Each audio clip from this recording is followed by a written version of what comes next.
Chapter 35. He did not leave for Cambridge the next day, as he said he would.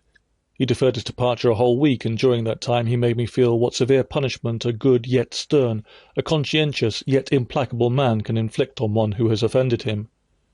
Without one overt act of hostility, one upbraiding word, he contrived to impress me momentarily with the conviction that I was put beyond the pale of his favour. Not that St. John harboured a spirit of unchristian vindictiveness, not that he would have injured a hair of my head if it had been fully in his power to do so. Both by nature and principle he was superior to the mean gratification of vengeance. He had forgiven me for saying I scorned him and his love, but he had not forgotten the words, and as long as he and I lived, he never would forget them.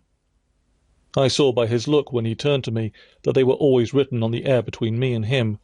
Whenever I spoke, they sounded in my voice to his ear, and their echo toned every answer he gave me. He did not abstain from conversing with me.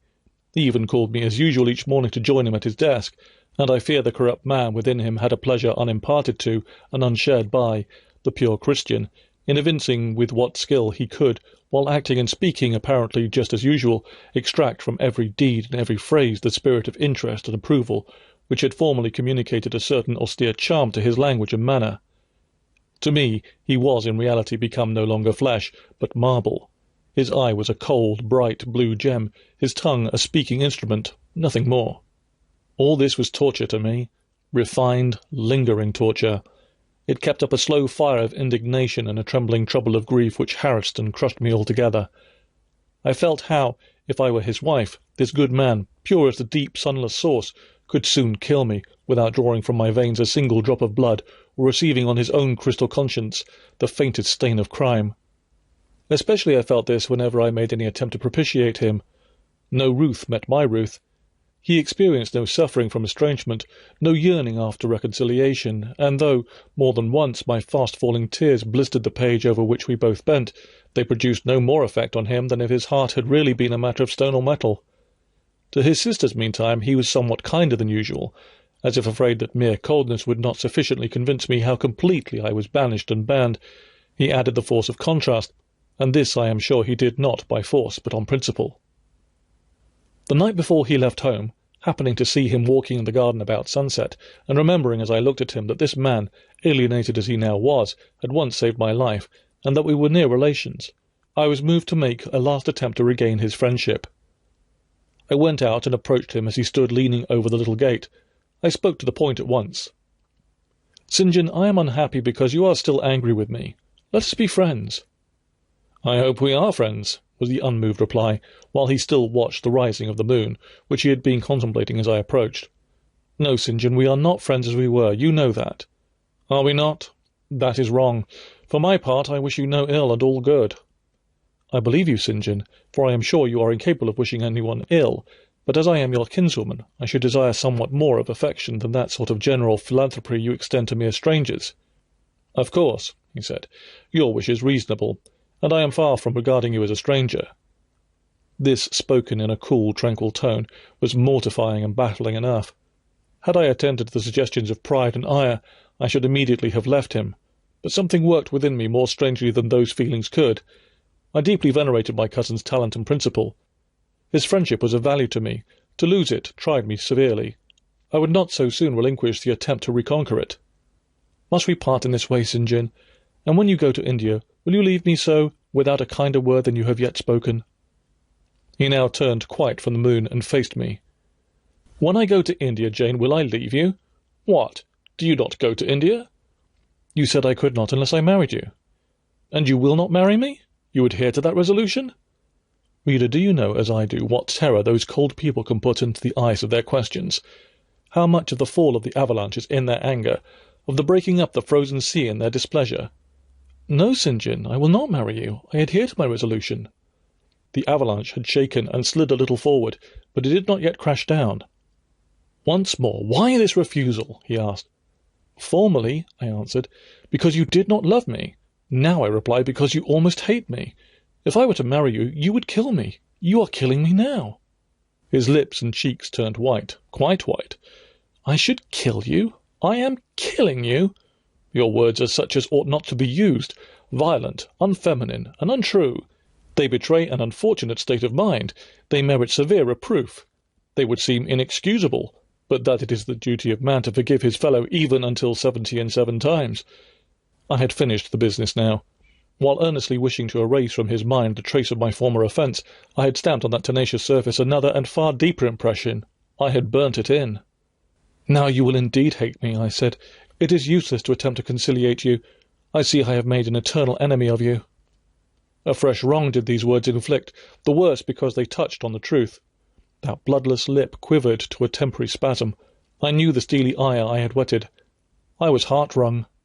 "You utterly misinterpret my words," I said, at once seizing his hand. "I have no intention to grieve or pain you. Indeed I have not."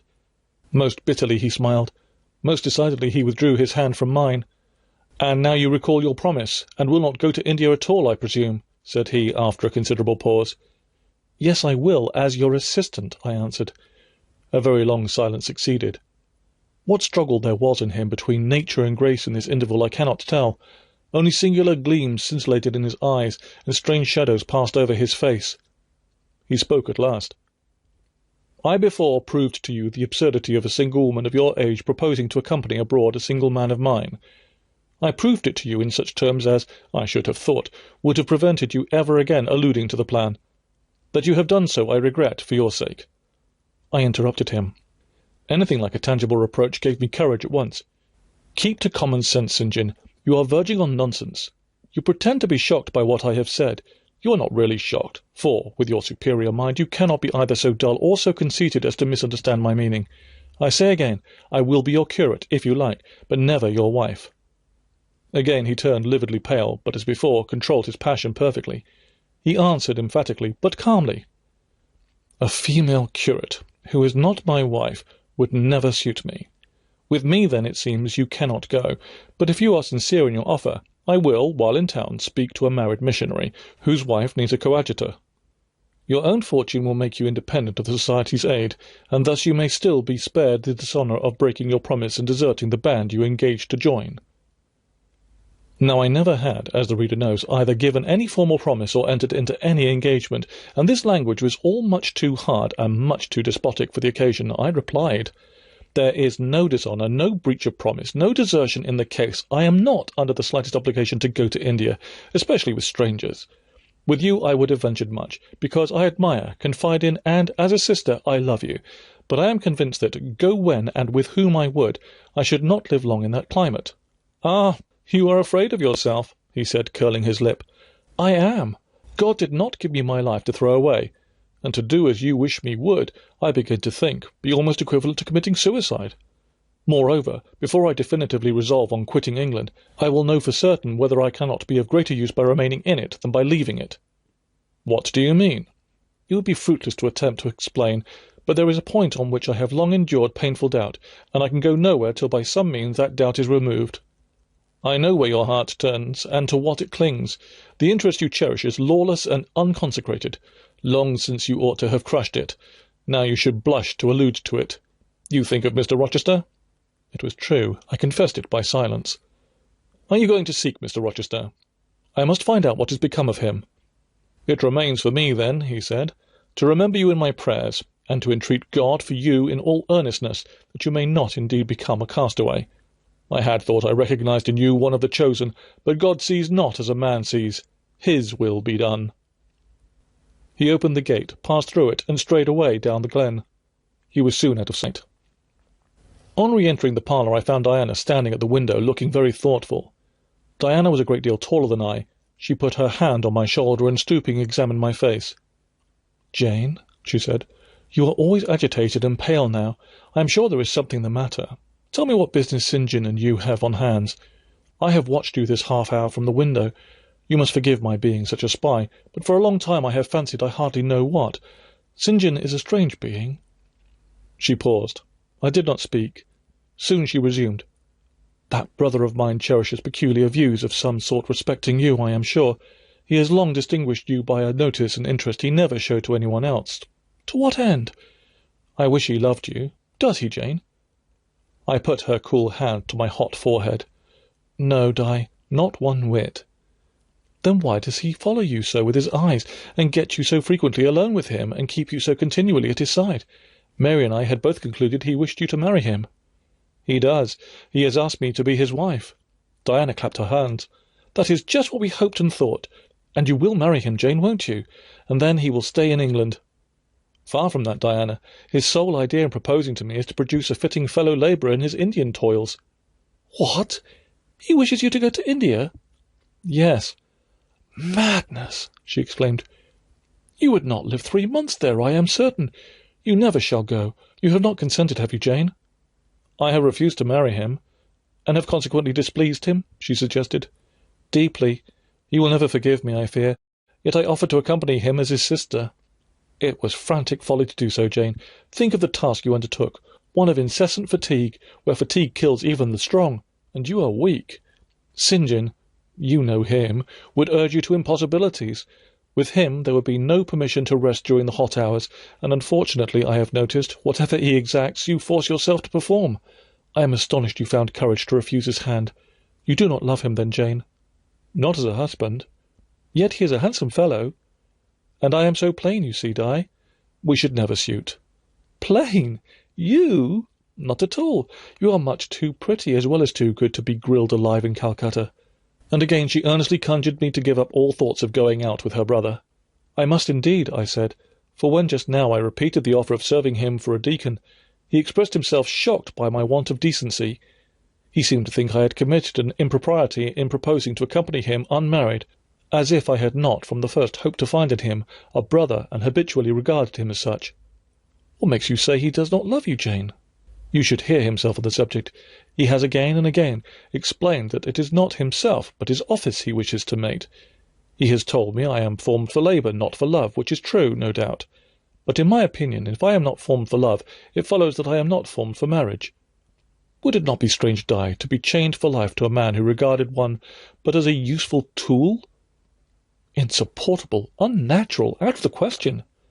And then," I continued, "though I have only sisterly affection for him now, yet, if forced to be his wife, I can imagine the possibility of conceiving an inevitable, strange, torturing kind of love for him, because he is so talented, and there is often a certain heroic grandeur in his look, manner, and conversation.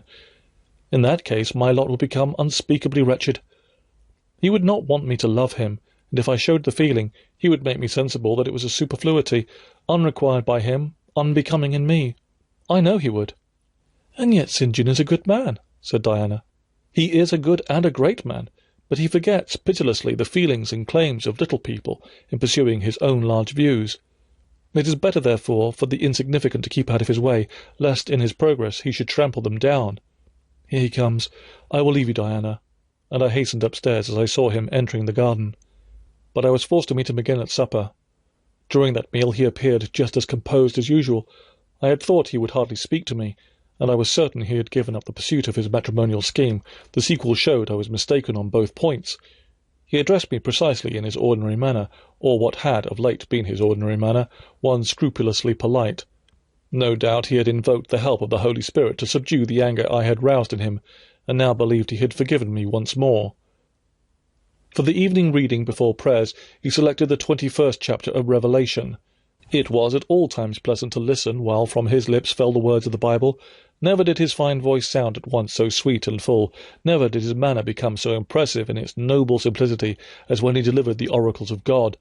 And tonight that voice took a more solemn tone, that manner of more thrilling meaning, as he sat in the midst of his household circle, the May moon shining in through the uncurtained window and rendering almost unnecessary the light of the candle on the table.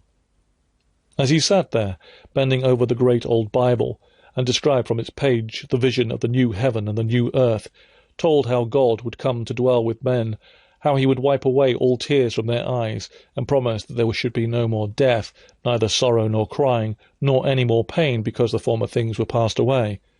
The succeeding words thrilled me strangely as he spoke them, especially as I felt, by the slight indescribable alteration in sound, that in uttering them his eye had turned on me. "He that overcometh shall inherit all things, and I will be his God, and he shall be my son. But," was slowly distinctly read, "the fearful, the unbelieving, etc., shall have their part in the lake which burneth with fire and brimstone, which is the second death." Henceforward I knew what fate St. John feared for me. A calm, subdued triumph blent with a longing earnestness marked his enunciation of the last glorious verses of that chapter. And he yearned after the hour which should admit him to the city to which the kings of the earth bring their glory and honour, which has no need of sun or moon to shine in it, because the glory of God lightens it, and the Lamb is the light thereof. In the prayer following the chapter, all his energy gathered, all his stern zeal woke. He was in deep earnest, wrestling with God and resolved on a conquest. He supplicated strength for the weak-hearted, guidance for wanderers from the fold, a return, even at the 11th hour, for those whom the temptations of the world and the flesh were luring from the narrow path. He asked, he urged, he claimed the boon of a brand snatched from the burning. Earnestness is ever deeply solemn. First, as I listened to that prayer, I wondered at his. Then, when it continued and rose, I was touched by it, and at last awed. He felt the greatness and goodness of his purpose so sincerely, others who heard him plead for it could not but feel it too. The prayer over, we took leave of him. He was to go at a very early hour in the morning. Diana and Mary, having kissed him, left the room, in compliance, I think, with a whispered hint from him. I tendered my hand and wished him a pleasant journey. "Thank you, Jane. As I said, I shall return from Cambridge in a fortnight. That space, then, is yet left you for reflection. If I listened to human pride, I should say no more to you of marriage with me, but I listen to my duty, and keep steadily in view my first aim, to do all things to the glory of God. My Master was long-suffering, so will I be. I cannot give you up to perdition as a vessel of wrath. Repent, resolve while there is yet time. Remember we are bid to work while it is day, warned that the night cometh when no man shall work. Remember the fate of Dives, who had his good things in this life. God give you the strength to choose that better path, which shall not be taken from you." He laid his hand on my head as he uttered the last words. He had spoken earnestly, mildly. His look was not, indeed, that of a lover beholding his mistress, but it was that of a pastor, recalling his wandering sheep, or better, of a guardian angel watching the soul for which he is responsible. All men of talent, whether they be men of feeling or not, whether they be zealots or aspirants or despots, provided only they be sincere, have their sublime moments, when they subdue and rule. I felt veneration for St. John, veneration so strong that its impetus thrust me at once to the point I had so long shunned. I was tempted to cease struggling with him, to rush down the torrent of his will into the gulf of his existence, and there lose my own. I was almost as hard beset by him now as I had been once before, in a different way, by another. I was a fool both times. To have yielded then would have been an error of principle. To have yielded now would have been an error of judgment. So I think at this hour, when I look back to the crisis through the quiet medium of time, I was unconscious of folly at the instant. I stood motionless under my Hierophant's touch. My refusals were forgotten, my fears overcome, my wrestlings paralyzed. The impossible, i.e., my marriage with St. John, was fast becoming the possible. All the changing utterly within a sudden sweep.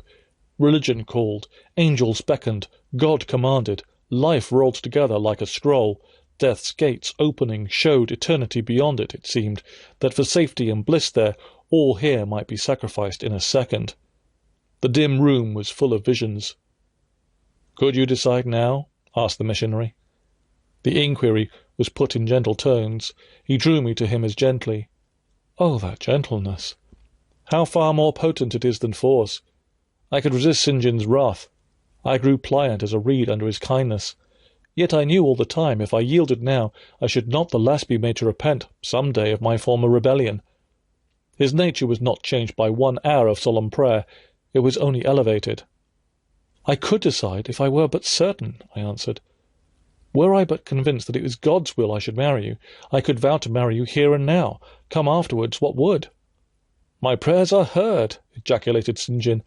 He pressed his hand firmer on my head, as if he reclaimed me. He surrounded me with his arm, almost as if he loved me. I say almost. I knew the difference, for I had felt what it was to be loved. But like him, I had now put love out of the question, and thought only of duty. I contended with my inward dimness of vision, before which clouds yet rolled. I sincerely, deeply, fervently longed to do what was right, and only that. Show me the path," I entreated of heaven. I was excited more than I had ever been, and whether what followed was the effect of excitement the reader shall judge. All the house was still.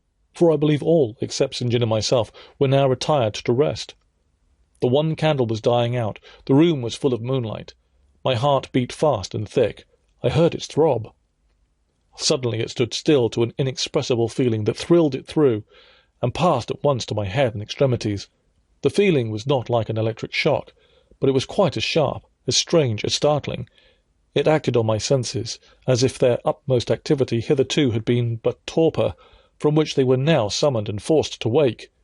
They rose expectant, eye and ear waited while the flesh quivered on my bones. "What have you heard? What do you see?" asked St. John. I saw nothing, but I heard a voice somewhere cry, "Jane! Jane! Jane!" Nothing more. "Oh God, what is it?" I gasped.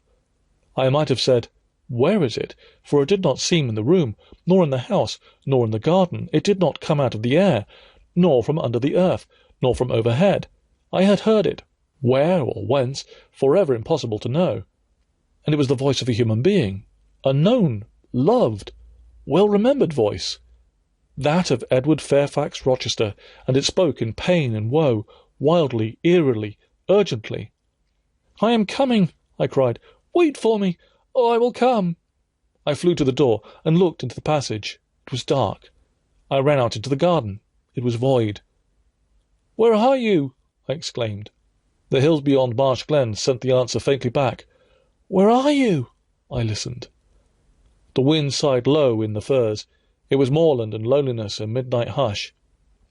"Down, superstition," I commented, as that spectre rose up black by the black yew at the gate. "This is not thy deception, nor thy witchcraft. It is the work of nature. She was roused, and did no miracle, but her best."